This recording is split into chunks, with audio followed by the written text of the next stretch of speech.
aqui com o professor, escritor, advogado e jornalista Edgar de Oliveira Barros. Edgar, como que você iniciou a sua jornada no jornalismo? Então, vamos para a história. Eu não sei. Não sei porque foi sem querer, como brincando eu falei agora mesmo, eu estou vivendo sem querer, porque eu nem sei o que está acontecendo em tudo no meu entorno, porque eu gosto de viver e participar e tal.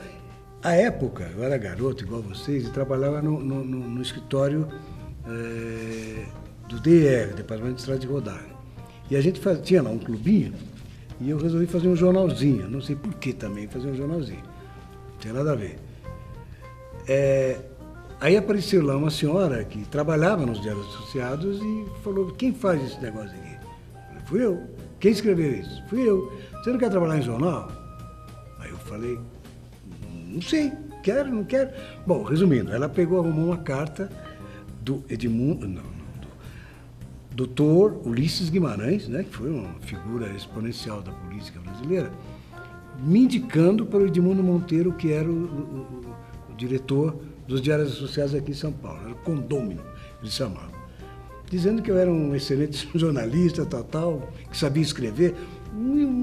Uma das mentiras do doutor Ulisses, sou obrigado a falar. Bom, e lá fui eu falar com o Edmundo Monteiro, eu não sei que rolo que deu lá, falaram com o Nazário, Joaquim Pinto Nazário, que era o diretor de redação, e ele pegou e chamou o Armando Gimenez, que era o chefe de reportagem. Armando Gimenez era uma figura fantástica. Entre outras coisas, ele tinha feito a cobertura, né, da Revolução Cubana. Então, imagina o cara, ele andava sempre com... O Fidel deu para ele um daqueles agasalhos verdes do Exército. Olha que história linda. E o Gimenez andava toda hora com aquele negócio lá. O que é, rapaz? Vai fazer isso, vai fazer aquilo. Pensando que eu fosse... Não. Nossa, vexame que eu dei, porque eu não sabia nem pôr papel na máquina, assim, daquilo lá. Bom, eu não sei como é que foi, foi me ajudando. Na semana seguinte eu já estava saindo, estava fazendo reportagem, fazendo coberturazinhas pequenininhas e tal. E foi, nunca mais parei. Fiquei nos Diários Associados durante, eu acho que uns 7 anos, qualquer coisa parecida. Depois saí de lá, fui cooptado pela propaganda, que o Matheus quer ser publicitário. Então eu fui cooptado pela propaganda, porque eu tinha um texto muito bom, muito gostoso, e era mesmo, e é bom, desculpa, mas é verdade. Então, por causa desse texto gostoso que eu fazia e as preocupações que eu tinha com pessoas, né, de contar histórias vivas e tal, isso dá um ganho danado. Acabei indo parar na propaganda, fiquei anos e anos na propaganda, tive 2 agências de propaganda minhas e tal. Edgar, eu estava dando uma olhadinha na internet, na sua biografia está escrito assim, ó, e eu no meio disso tudo. É mais ou menos isso que estou aqui. Na minha vida é isso, e eu no meio disso tudo. Né? A comunicação, Não, pessoas... disso tudo, da tua vida, da vida do Marcos, da vida do Matheus, da vida... Sabe, eu estou no meio disso aqui. Eu fiquei durante 30 anos dando aula lá numa outra universidade, né? E eu no meio, eu ficava fazendo as coisas como vocês gostam de fazer, querendo fazer, e tentando passar tudo aquilo que eu podia fazer, né? Passar para os outros. Assim como me ensinaram, né? Eu fico passando, fico jogando, pega quem quer. Isso aí. No seu livro você fala assim, ó, que um bom jornalista, ele sabe de tudo, mas não entende nada, porque saber é uma coisa e entender é outra. Comenta um pouquinho sobre isso pra gente. Isso é fundamental. Eu vejo hoje, eu estou chegando já também depois de tanto tempo, eu já estou chegando e a minha mulher já sabe, já vai me dando logo para eu desligar aquela porcaria, o mudo de canal. Quando aparece um jornalista, veja bem, porque eu acho que... Está cheio de achismo. Para de achar, amigo, você não acha nada. Os jornalistas não têm que achar nada. Os jornalistas têm que ir atrás da história. Quem vai contar a história é o camarada. Repito para o Marcos, eu vou falar com o Matheus, a história do Marcos. Como é que ele apareceu aqui? O que ele faz na vida? O que era a vida dele até agora? O que ele já chorou? O que ele sorriu? Por quê? Quando? O rapaz aqui falando do Corinthians joga hoje. Nossa, é nós, mano. Sabe? Então, essa coisa, é isso que o jornalista tem que ver. Agora, eu sair e falar o Corinthians é o maior do mundo. Mas quem? Eu não sou técnico, eu não sou o Tite, eu não sou nada. Eu sou curioso só. Eu quero saber da história, não eu. Porque o leitor, o ouvinte, não quer saber, né? O que eu acho, o que eu não. O que eu acho? Eu não acho nada. Vou falar que a Dilma cai, o Lula sobe. O que eu não sei. Não sei.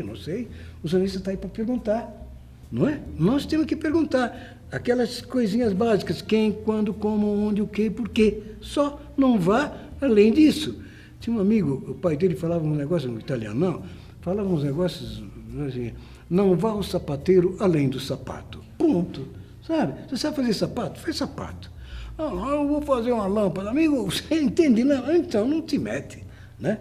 E o jornalista tem que entender, saber de tudo que está se passando, para ele falar: puta, ali dá samba, ali dá negócio e tal, e contar aquela história ali só, e perguntar para o cara. Mas, como, por exemplo, eu estou vendo todas essas máquinas aqui, eu vou perguntar: mas máquina, antes eram aquelas grandonas, por que só essa pequenininha? Isso filma? Qual é o tamanho? O que é uma coisa? O que é? Ele vai falar. Imagina, eu chego aqui, eu não estou dentro do estúdio, essa máquina. O cara vai falar: pô, agora estou falando sobre máquina. Bacana, pô, eu entendo de máquina. Daqui a pouco eu estou falando sobre futebol. Pô, eu entendo de futebol. Daqui a pouco eu estou falando sobre política. Pô, que esse cara pensa que sabe de tudo? Não, o jornalista não sabe de nada. Se ele soubesse, ele era Deus. Se Deus não se mete a responder as coisas, eu vou. Então é isso aí. O jornalista sabe, mas não entende. E ele vai buscar entender para passar para os outros. Os outros entendem. Quem entende é que vai dar o caminho, vai dar a explicação, vai falar. Edgar, Diga. Você falou para mim que você trouxe algumas perguntas para a gente. gente, Bom, né? Bom. Ainda Nós bem estamos que você... iniciando aqui no mundo da comunicação, jornalismo. Então, as perguntas que eu até deixei aqui anotadas e tal, eu quero saber, na opinião de vocês, quais as qualidades indispensáveis para ser um bom jornalista. Não me pergunte isso porque eu não sei. Juro que eu não sei. Vai lá. O jornalista é o olho da sociedade? Não pergunto também porque eu não posso responder. Terceira pergunta. O jornalista é o sujeito que sabe de tudo, mas não entende nada. Expliquem isso. Que eu acabei também de explicação. Essa também já dei de moleza, né? O grande patrimônio de um repórter é o seu nome. Por quê? Isso é mais ou menos o ordem. Como eu começo um texto jornalístico? Olha, isso aqui é fundamental, isso até falando assim, à parte, né? Isso é o começo, é assim, para dar uma ideia, isso vale como assim, me deter nisso.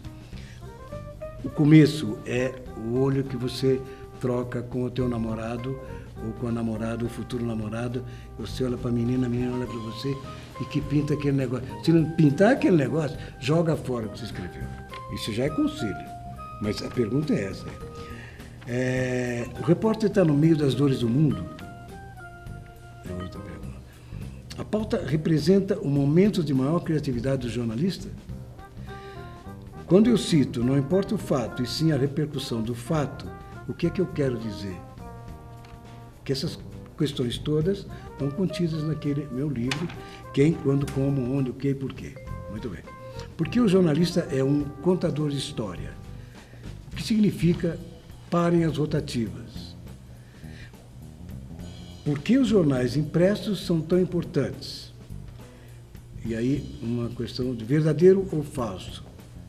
Você, como jornalista, pode colocar sua opinião no texto. O jornal é um veículo de credibilidade para a notícia ser verdadeira. E agora nós vamos responder as perguntas que o professor Edgar deixou para cada um de nós. Confira! Fala, Edgar, beleza? Gostei da sua pergunta, mano. Então, qual que é? As qualidades para ser um grande jornalista, primeiramente, você precisa ser bem antenado. Ou seja, ler tudo. Ler jornal, ler revista, websites. E também você precisa pensar muito, porque o pensar consegue sair na sua escrita o melhor possível, beleza? Verdadeiro ou falso? O jornal é um meio de credibilidade para a notícia. Verdadeiro. Devido à sua história, devido a tudo que passou, o jornal tem uma atribuição de poder, uma imagem de poder, de autoridade muito forte.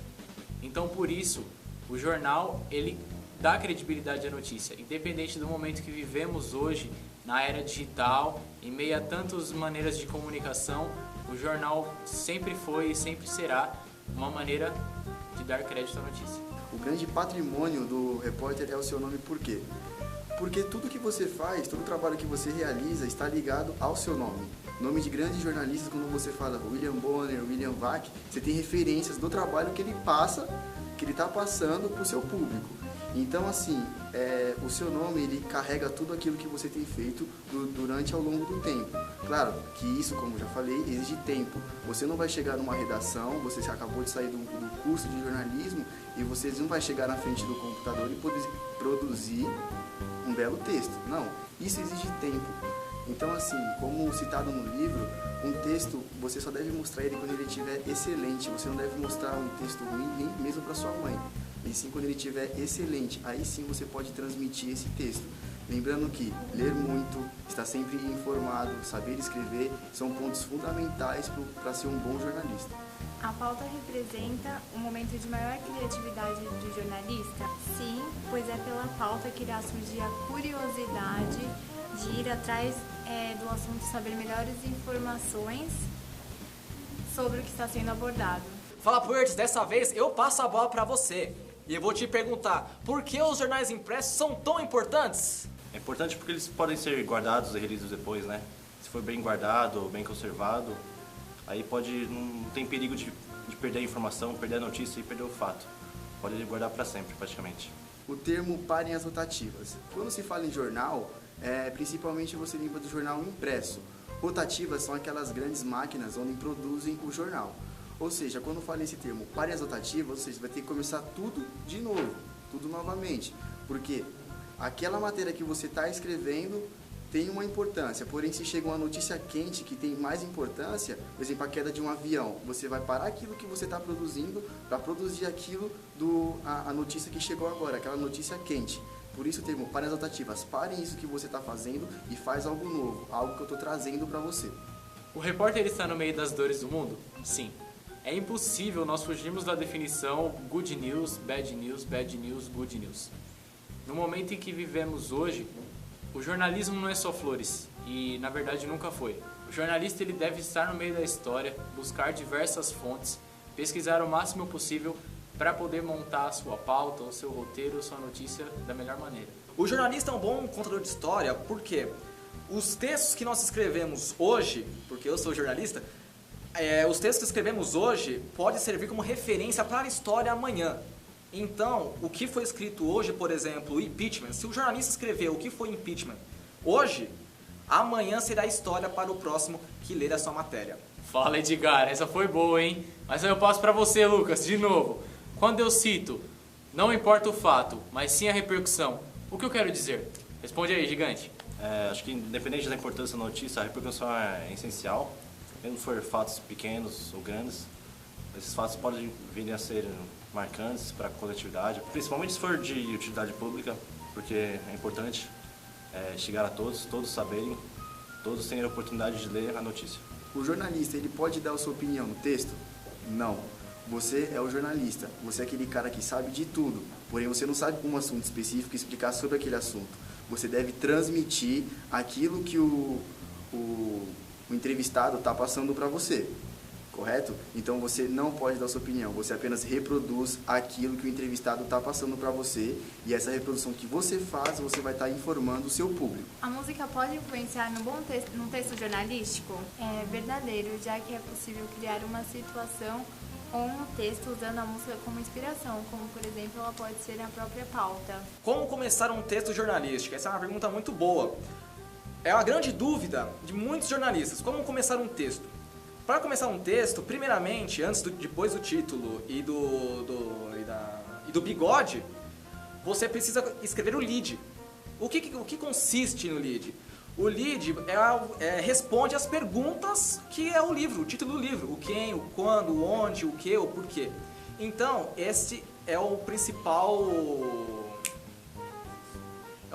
acessório para começar aí um bom texto jornalístico.